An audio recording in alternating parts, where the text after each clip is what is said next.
My girlfriend's reckless driving shattered my leg, and then she left because of my disability. I let her go, rebuilt my life, and when she thought she'd moved on with her trainer, karma caught up. She lost her looks, her job, and was left by the very man she replaced me with. I didn't plan revenge, life took care of it. They say you don't notice how good you've got it until something breaks. I guess that's true. For me, it broke on a perfect Sunday in the Rockies, clear air, clean lines, the wind lifting me as if the sky itself was cheering me on. My name's Martin. I'm 31 years old, and I live in Denver, Colorado. I'm a structural engineer by trade. Some weeks, I'm behind a laptop. Others, I'm in a hard hat 30 floors up, trying not to get grease on the blueprints. I like the balance. Keeps me sane. When I'm not working, I'm flying. Paragliding, that is. Most weekends, you'll find me hiking up a mountain with my best friend Andre and a nylon wing strapped to my back. We've been adrenaline junkies since college, skydiving, base jumping, gliding. We've both had a few busted bones and close calls, but neither of us has any plans to slow down. I've also been seeing someone. Sophia. She's a marketing exec at this fancy automotive company. Always in heels, always on. She's sharp, fast-talking, opinionated, kind of intense in a way that used to throw me off. But I like that about her. Still do, I guess. When things were good, they were loud and exciting. Wine tastings, ski weekends, late-night debates over old movies or which brunch spot had the better Bloody Mary. But when things weren't good, they could get tense. Sophia didn't like how much time I spent on the road for work or in the air with Andre. She said I didn't know how to just be, that I treated my relationship like an afterthought. And maybe she wasn't totally wrong. Still, I thought we were figuring it out. That Sunday started like any other. Andre and I had gone up near Copper Mountain. He launched first, then I followed. The air was cool and steady, perfect for ridge soaring. I carved wide, looping circles above the ridge line, letting my brain shut off while my hands worked the toggles. We landed in a clearing we always use, flat, dry, safe. My feet hit the ground with barely a stumble. Textbook landing. I laughed to myself, unclipping the harness, still high on that floating freedom. I grabbed my phone from my pack, expecting some weekend work emails or maybe a brunch selfie from Sophia. Instead, I saw 3 missed calls. All from her. The first wave of unease hit before I even tapped play on the voicemail. I knew the pattern. 3 back-to-back calls wasn't casual. My heart started picking up speed again, but not in a good way. Her voice came through tight, clipped. Hey, we need to talk. Call me back. That was it. No, love you. No, hope you're flying safe. Just that classic warning tone. Andre was a few yards away, folding his glider. Everything cool? I forced a smile. Yeah, probably just Sophia being Sophia. But something in my chest told me it wasn't that simple. On the drive home, I kept thinking about those calls. The way her voice sounded. Like a fuse burning low. I should have turned around and asked Andre to follow me in his truck. I should have pulled over, called her back, asked what was wrong. But I didn't. Instead, I drove on. Toward the curve. Toward everything that came after. The next day, Sophia offered to drive. Said she wanted us to spend time together before the work week swallowed us up again. I thought it was a peace offering. I thought maybe the calls had just been another one of those, you never make time for me things. I didn't push it. We left late morning, headed back from her parents' cabin in Winter Park. She'd been weird all weekend. Smiling too much in front of her folks, drinking a little more wine than usual, and snapping at me in the kitchen over nothing, like the way I loaded the dishwasher. I kept my head down and played along. Told myself not to stir the pot. The road out of Winter Park twists through the mountains like a ribbon drawn in anger. Sharp turns, steep drops, sudden patches of ice even in early spring. I usually handled those roads. But that day, she insisted on driving. About 20 minutes in, her phone buzzed on the console. I glanced down, an unread message flashed across the screen. Cassidy, site lead, got the specs. Thanks again. Sophia saw me look. Her jaw clenched so hard it made her neck twitch. Who's Cassidy? She asked, her voice already miles ahead of reasonable. She's a contractor, I said, confused. We're working on a structural bid in Telluride. She sent over a site report. She your girlfriend too? I blinked. What? No. She's married. 2 kids. Sophia scoffed and shook her head. Do you even hear yourself? Always with the we. We're working on a bid. We're flying in the Rockies. I bet you spend more time with Andre and this Cassidy woman than you do with me. I rubbed my temples. Can we not do this while you're driving? She laughed, dry and mean. Why? Afraid I'll crash the car? It wasn't a joke. Not the way her fingers tightened on the steering wheel. Not the way she stomped harder on the gas as we came up on a bend. Sophia slowed down. She didn't. Her voice got louder, each sentence more cracked than the last. You think I don't know what's going on? You disappear every weekend. You check your damn emails during dinner.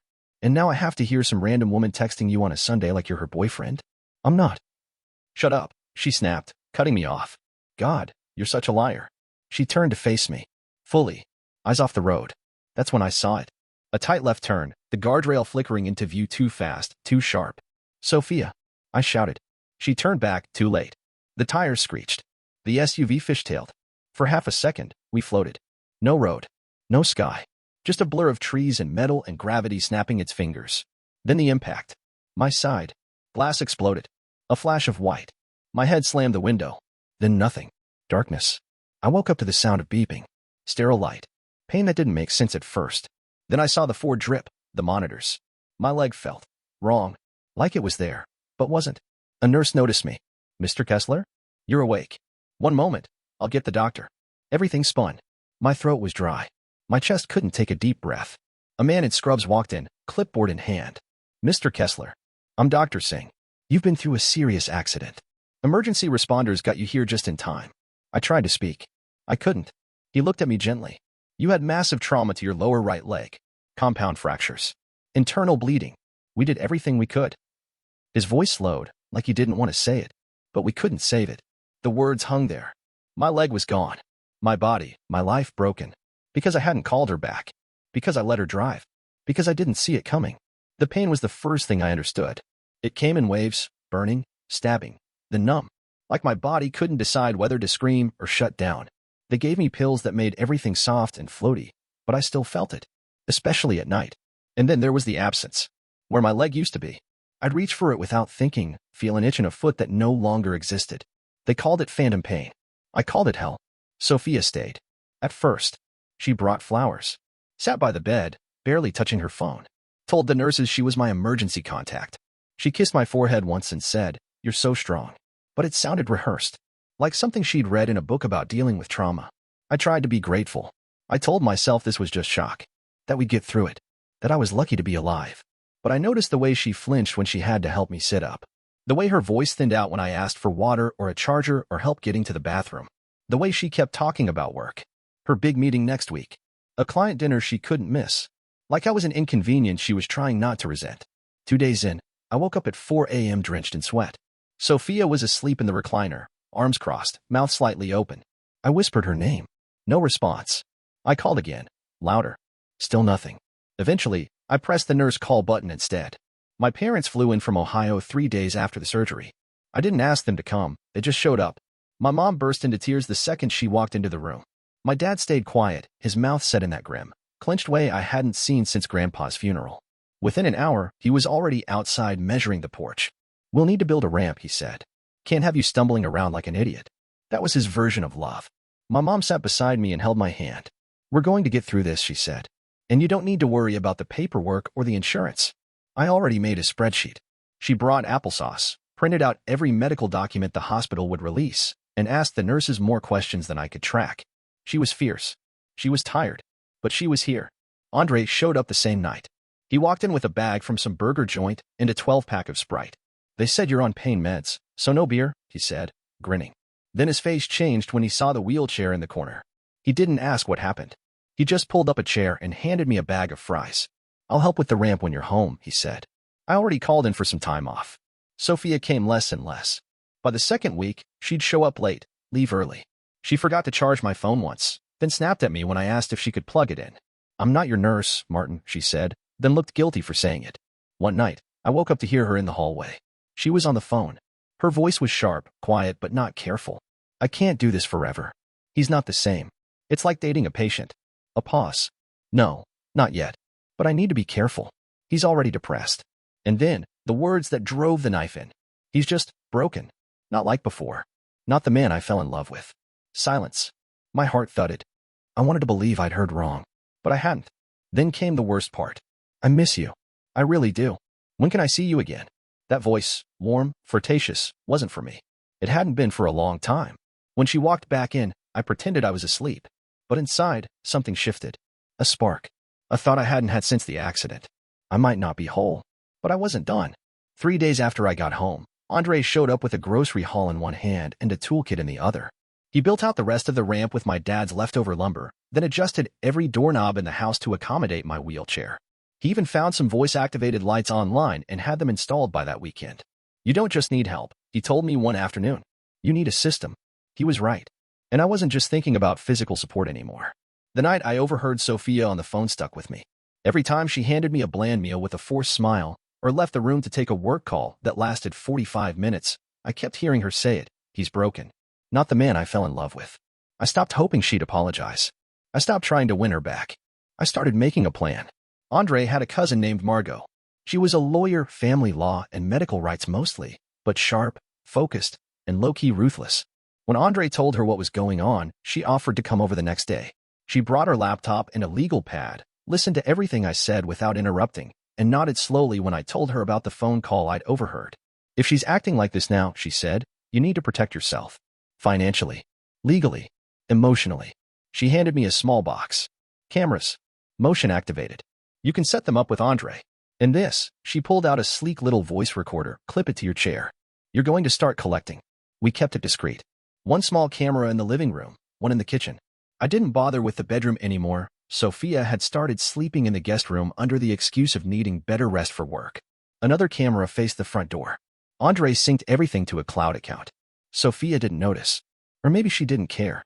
Meanwhile, my mom came back into town with a binder full of receipts, emails, and every hospital statement she could dig up. We made lists.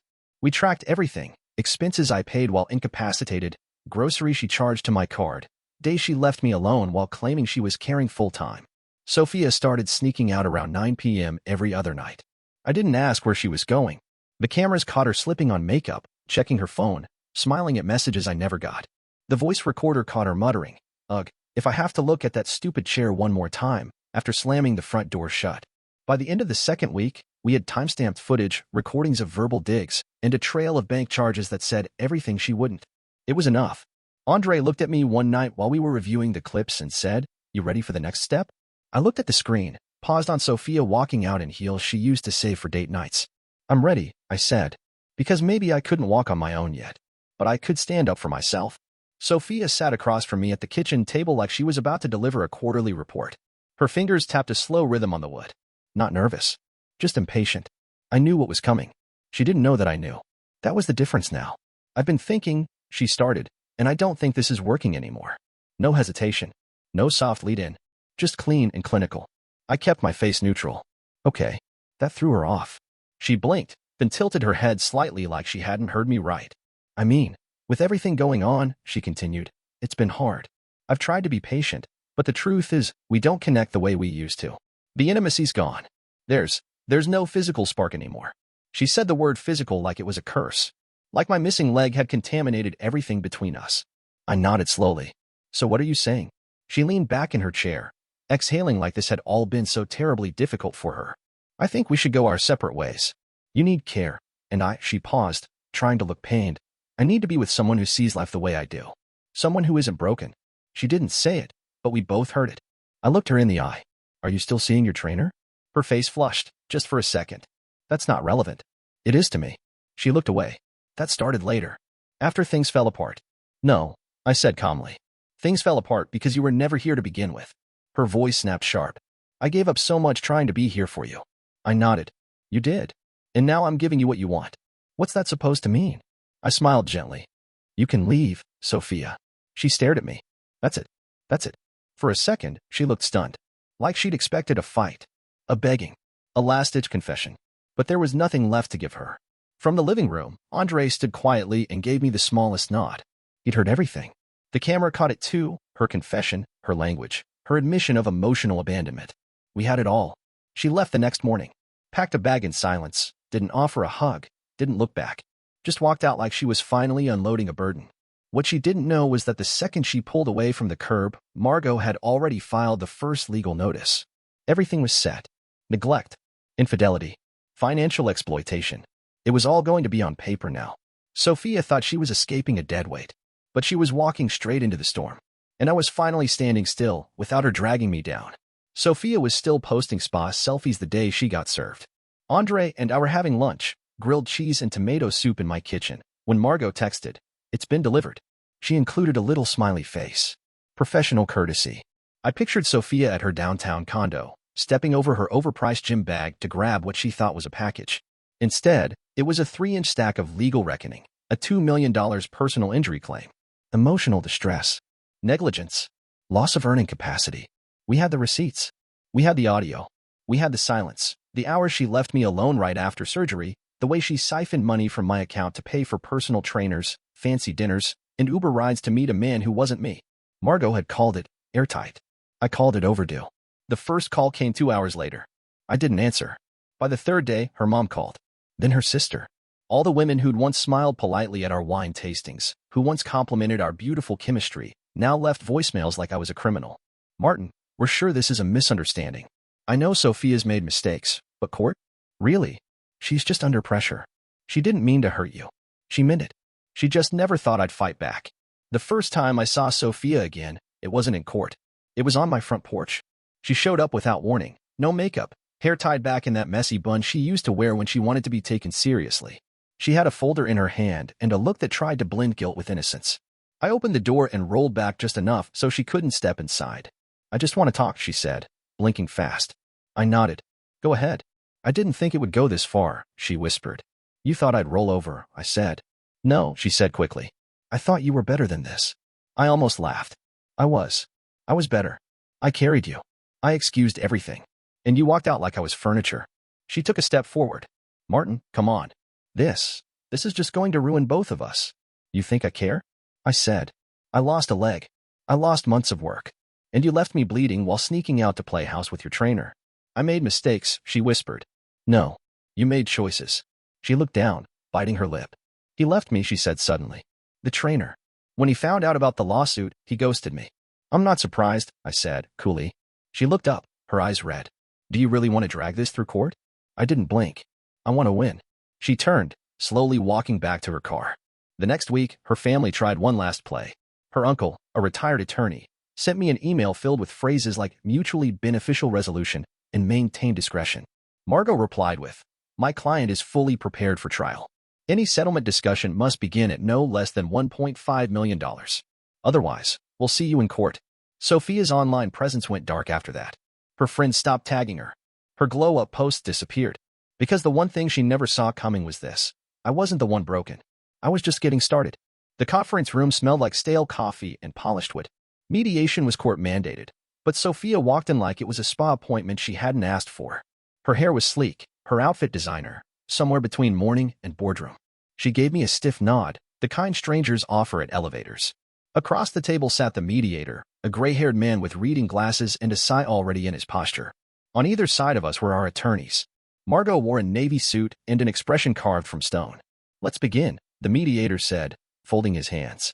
We're here to find a solution both parties can live with. Sophia leaned forward, all breathy concern. I just want to move on with dignity. This whole thing has been traumatic for everyone involved. Margot clicked her pen without looking up. My client lost a leg. The mediator cleared his throat. MS. Ortega, if you'd like to make a statement, briefly. Sophia sat up straighter. I cared for Martin through the hardest period of his life. I left my job. You were never unemployed, Margot interrupted, sliding a file across the table. Your earnings were steady. These are pay stubs from the weeks you claimed to be his full-time caregiver. The mediator raised an eyebrow as he skimmed the papers. I helped where I could, Sophia said quickly. But Martin was angry, difficult. He pushed me away.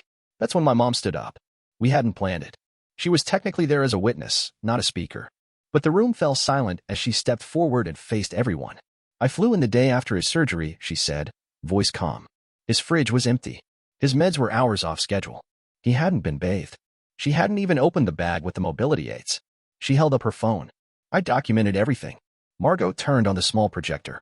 Images clicked onto the wall, dated photos of neglected dressings, meals untouched, Sophia smiling at restaurants on nights she claimed to be caring for me. Then came the audio files. Just a few seconds each.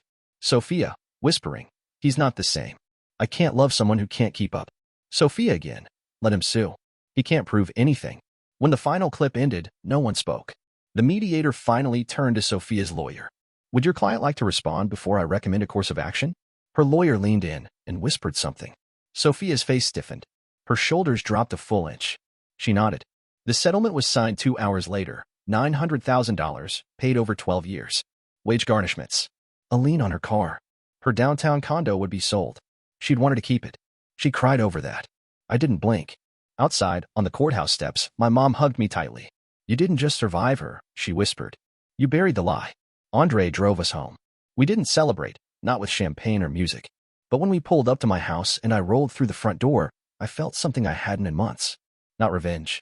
Relief. The first night in my new house felt like hitting reset on a life I didn't know could start over. I moved into a flat, open-concept home in Boulder, modern lines, wide halls, no steps, and most importantly, no memories tied to Sophia. Everything was smooth, quiet, intentional. No clutter. No drama. Just space. Space to rebuild. Rehab was brutal. Not just the physical kind, the sweat and strain of learning how to walk again with a prosthetic, but the mental work. The grief. The anger. The small, sharp reminders that life was different now. I used to rush out the door without thinking. Now I had to plan my day around energy levels and socket comfort. I used to fly off mountains on a whim. Now I had to learn balance on flat ground. But every week, it got a little easier. I shifted the focus of my engineering firm. Before the accident, I was deep in commercial towers and high-rise contracts. Now, I specialized in accessible design, adaptive spaces for people with mobility limitations, ramps that didn't scream hospital, kitchens designed for seated independence, bathrooms that looked like spas, not clinics. Turns out, I wasn't the only one tired of ugly, one-size-fits-all accessibility solutions. I gave my first talk at an industry summit in Denver. I stood, not sat, on my prosthetic for 22 minutes and talked about architecture, dignity, and why the ADA minimums weren't enough. When I finished, the applause felt like air filling lungs I hadn't realized were half empty. I started getting invites after that. Panels, podcasts, a TEDx slot in Salt Lake. And clients, lots of them. People in wheelchairs, veterans, parents with kids who had mobility issues. People who needed more than code compliance. People who wanted to feel human in their homes again. Back home, Andre helped me set up a glide harness. Not for work. For the sky. Our old flying circle welcomed me back like no time had passed. One of the guys, Colin, lent me a special tandem rig with a custom chest plate and reinforced harness loop. "You'll be back up there," he said, grinning. "We just gotta fly smarter now." And we did. The first day I launched again, strapped into the tandem with Andre piloting from behind. I swear the wind felt different, like it had been waiting for me. We caught thermals and lifted into a soft blue Colorado sky. Town shrank beneath us. Roads turned to ribbons. And up there, with the cold air in my face and the clouds almost close enough to touch, I felt it. Not the loss. Not the fear. But the freedom. The wind didn't care about the metal in my leg or the scars on my skin. It didn't ask what I'd lost. It just carried me forward. Back on the ground, I sat by the van while the others packed up. My new home waited a few miles away. My firm had a waiting list. My body was healing. And for the first time since the crash, I didn't feel like I was trying to get back to who I was. I was someone else now. Not less. Just new. It happened at a civil engineering expo in downtown Denver, one of those industry events filled with coffee that tastes like cardboard and people trying too hard to sound impressive. I was speaking on a panel about accessible design, something about post-disability innovation and user-centered architecture. After the session, a few folks lingered to shake hands, trade cards, say the usual, inspiring work, line. I'd gotten used to those by now. And then I saw her. She wasn't in a business suit like the others. She wore black jeans, a gray blazer with rolled-up sleeves, and a pair of chunky boots that looked like they could kick through drywall. She had a lanyard, but it was flipped backward. Her hair was in a loose ponytail, and she had the kind of stare that made you feel like she'd already dissected your entire blueprint from 20 feet away. "Tessa Lang," she said, holding out a hand. "Prosthetic design consultant. I liked your line about, function doesn't have to be ugly. I've been yelling that into the void for years." I shook her hand. "Martin Kessler. Engineer. Amputee. Slow walker. Occasional glider." She smirked. "You glide." "Used to. Still do. Depends on the day." Tessa didn't say something soft or sympathetic. She didn't tilt her head or use her talking to a patient voice.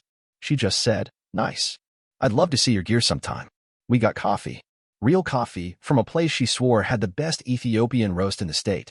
She was smart and blunt and sarcastic in the exact way I didn't know I missed until she rolled her eyes at some guy who called himself a disability futurist and whispered, translation, "Guy with a podcast and no real clients." We didn't talk about pain. We talked about torque angles and socket flex and how the average kitchen counter is a nightmare for anyone with limited balance. She sketched out an idea for a rotating island right there on a napkin. I countered with a sliding mechanism. We argued. We laughed. It didn't feel like therapy. It felt like collaboration. Over the next month, she visited my house. Not socially at first. She evaluated my setup, suggested subtle adjustments, new door lever placements, a prosthetic knee brace with better shock absorption. It was practical, not patronizing. One night, we were sitting on my porch, watching the sun drop behind the flat irons. She looked over at my leg, the prosthetic, etched with carbon fiber, and asked, "You ever think about customizing it? Make it yours." I raised an eyebrow. Like, airbrush flames? She grinned. Better. Laser-engraved aluminum overlay. You sketch. I cut. That was the moment I knew. This wasn't someone who saw me as a project or a pity cause. She saw me, who I was, what I built, and what came next. We didn't start with flowers or candlelight. We started with respect. And it turns out, that's exactly what I needed. It was a Wednesday when Sophia showed up again. No warning. No text. Just the doorbell, followed by silence. Tessa was at the fabrication lab that morning, so I answered alone. When I opened the door, it took a second for my brain to catch up. Sophia looked different. Not just tired or unkempt. Her face was marked with scars, angry, red patches stretching across her left cheek and down to her collarbone. Her hair was tied back in a shaky ponytail, and she was clutching her coat like it was holding her together. I didn't say anything. Just moved back enough for her to step in if she wanted to. She didn't. There was a fire, she said quietly. Kitchen grease. Stupid. I dropped the pan, and anyway, she didn't have to say it. I could guess the rest. No insurance. No backup plan. No one left. I'm sorry, she added, eyes low. For everything. I nodded once. I know. She looked up, searching my face for something pity, maybe. Nostalgia. An opening. I really messed up, she said. I didn't realize what I had until she gestured vaguely at the air between us, until I didn't. I didn't ask why she'd come. I didn't ask where she'd been sleeping or if the new boyfriend had already moved on. I just stood there and waited. Sophia took a breath like she might say more, but then she just gave a tiny nod. You look good, she said, voice cracking a little. Better. Thanks, I said. I am. She looked down again, as if hoping I'd offer a chair or forgiveness. I didn't. She turned, walked back to her car, and drove off without looking back. That night, Tessa came over with a narrow black box under one arm and a pizza box under the other. You ready? She asked, already grinning. I set the pizza down and opened the box. Inside was a custom aluminum plate, matte black, laser engraved with a pattern of interlocking ridges and flight lines. A stylized mountain range ran through the center. On the side, just barely visible in the light, were coordinates, the exact place where I had lost my leg. It's beautiful, I said. Tessa shrugged. It's just a cover. You're the engine. She installed it right there at the kitchen table while we ate pizza and argued about toppings. When it was done, I flexed the prosthetic and turned toward the full-length mirror. It didn't look like a disability. It looked like design. A week later, I met with a client, a couple with a son in a wheelchair, looking to redesign their home. The boy, maybe 10, stared at my leg for a long minute while his parents talked contracts. Finally, he asked, "Is that a robot leg?" I smiled. Sort of. It's custom. He lit up. That's so cool. That word, cool, used to feel so far away from where I was. From hospitals. From pity. From everything I thought I'd lost. But now, it fit. Because I wasn't hiding anymore. I wasn't broken. I was redesigned, scars, steel, and all.